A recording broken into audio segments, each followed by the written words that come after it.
What's up YouTube? This is Detroit Borg, and today we're going to take a look at iOS 4.3 for the iPad. First up, let's take a look at 4.3's most talked about feature, home sharing.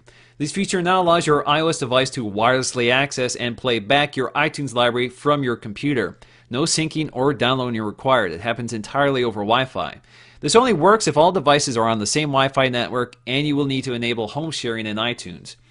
Firstly, you will need to update to the latest version of iTunes, 10.2 or newer. This works on both Mac or PC. Next, in iTunes, go to Advanced, turn on Home Sharing, and enter in your Apple ID. This is what your iOS device will use to log into your iTunes library.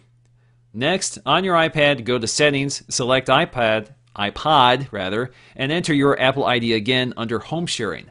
Now go back to your iPad, launch the iPod app, and in the upper left corner, select Library.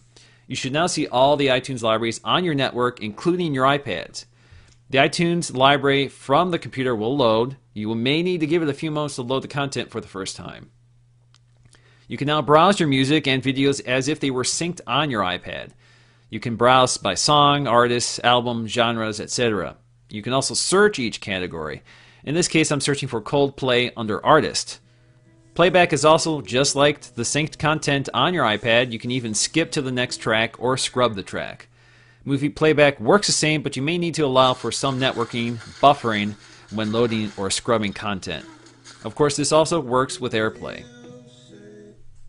Next up, Safari has been updated with the new Nitro JavaScript engine, which more than doubles JavaScript performance from iOS 4.2.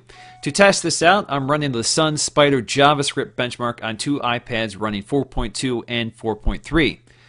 I'll post a link in the description below if you want to test out the benchmark for yourself.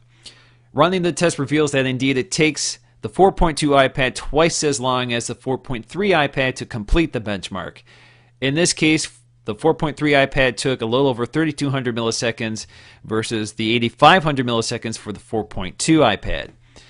In the end, this means that web pages will render more quickly. AirPlay has also been enhanced. It can now recognize and play back content to any Apple TV found on the Wi-Fi network without the need to configure those devices. Also, video playback within third-party apps and Safari has finally been enabled. AirPlay can also play back video from your photo gallery, as well as play slideshows complete with transitions. And in other details, you can now delete apps before they finish downloading by tapping and holding the app until it wiggles, and then selecting delete. The Notes app has also been updated with a new font. The font Noteworthy essentially replaces Chalkboard.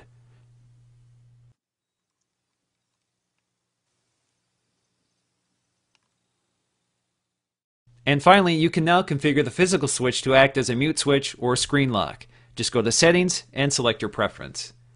So that's it for me, guys. That's iOS 4.3 for the iPad. Thanks for watching.